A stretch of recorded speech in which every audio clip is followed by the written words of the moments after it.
అందరికీ నమస్కారం. ఈరోజు నేను లైవ్‌కి రావాల్సిన మెయిన్ రీజన్ ఏంటంటే, నాకు చాలా కాల్స్, మెసేజెస్ వస్తూనే ఉన్నాయి. నాన్నకి ఏమన్నా అయిపోయిందో అని చెప్పి. దాని మీద ఒక క్లారిఫికేషన్ ఇవ్వడం కోసం ఈరోజు నేను రావడం జరిగింది. నిన్న జరిగిన తోపులాటలో నాన్న షర్ట్ చిరిగి కొంచెం షర్ట్ చిరిగి ఆయనకి ఇది జరిగింది కానీ పెద్దగా మేజర్గా ఆయనకి ఏమి హర్ట్ అవ్వడం కానీ ఏం జరగలేదు.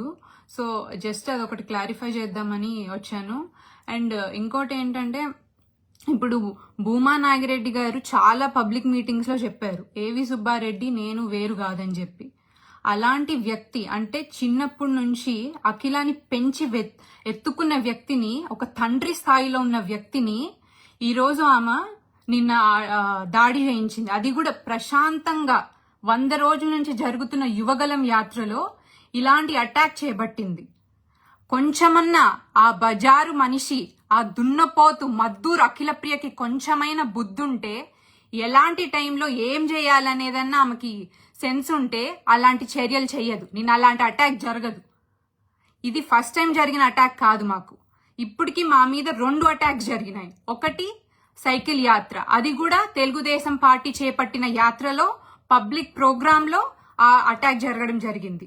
దాని తర్వాత మేము హైదరాబాద్ లో మా ఇంట్లో మేముంటే మా ఇంటి పైన రెక్కి నిర్వహించి మా నాన్నని చంపాలని చెప్పి మనుషుల్ని హైర్ చేసింది. ఒక లో గ్రేడ్ మైండ్ సెట్ మెంటాలిటీ బజారు మనిషి అయిన దున్నపోతు అఖిలప్రియ చేసింది ఈ అటాక్స్ అన్ని. అయినా సరే చాలా కామ్గా మేము ఏమి సరే చిన్నప్పటి నుంచి చూసాడు నాన్న ఆమెని కూతురులాగా పెంచాడని చెప్పి చాలా వరకు ఆయన చాలా లాఫుల్ గా పార్టీని నమ్ముకొని, పోలీసులు నమ్ముకొని ప్రతిదీ మేము లాఫుల్ స్టెప్సే తీసుకున్నాం. కానీ నిన్న ఏదైతే అటాక్ జరిగిందో ఆ అటాక్ ని మాత్రం నేను ఈరోజు తీవ్రంగా ఖండిస్తున్నాను. అండ్ అఖిలప్రియ, నువ్వు చేసిన దానికి తీవ్రంగా నువ్వేదైతే చేసావో దానికి తగిన ఫలితం నువ్వు అనుభవించక తప్పదు. అండ్ పార్టీ కూడా ఒకటి గమనించుకోవాలి, ఇక్కడ ఇలాంటి అసలు కొంచెం కూడా పార్టీ ఎథిక్స్ ఫాలో కాకుండా ఇష్టానుసారం, నాకు పార్టీ సిద్ధాంతాలతో పని లేకుండా యువగలం యాత్రలో లోకేష్ అన్న చేపట్టిన యాత్రలో ఎంత డిస్టర్బెన్స్ క్రియేట్ చేసింది. అంటే పార్టీకి ఏం వాల్యూ ఇస్తున్నట్టు.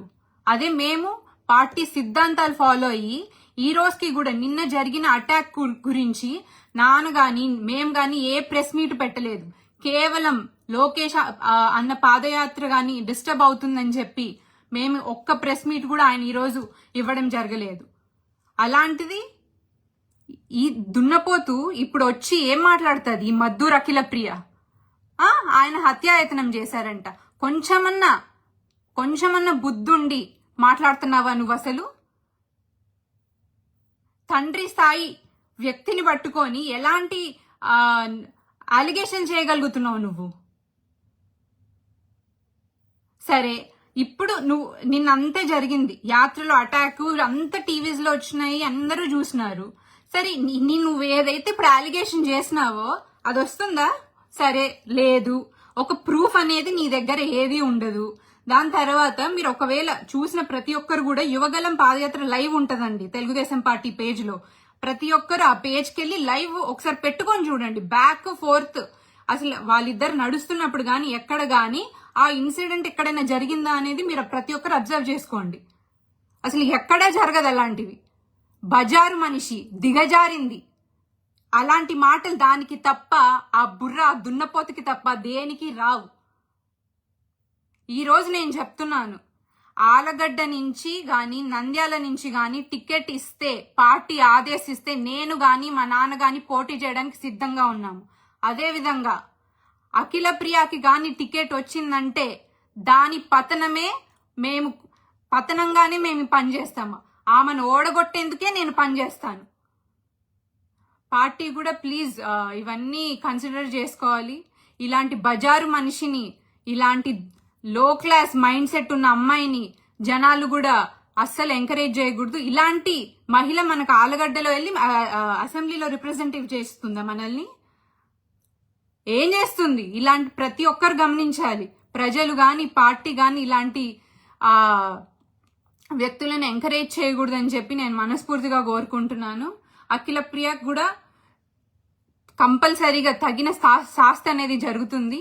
ఆమె చేసిన ప్రతి పనికి, ఎలాంటి చండాలమైన పనికి ఆమెకు ప్రతి దేవుడు చూస్తున్నాడు, ప్రజలు చూస్తున్నారు, పార్టీ చూస్తుంది, పోలీస్ వర్గం చూస్తుంది. ప్రతి దానికి నువ్వు శిక్ష అనుభవించాల్సి వస్తుంది కూడా. అండ్ ఇంకోటి, పాదయాత్ర చేసేటప్పుడు పిల్లాడు లేడు, ప్రెస్ మీట్లకు వచ్చేటప్పుడు పిల్లాడు లేడు.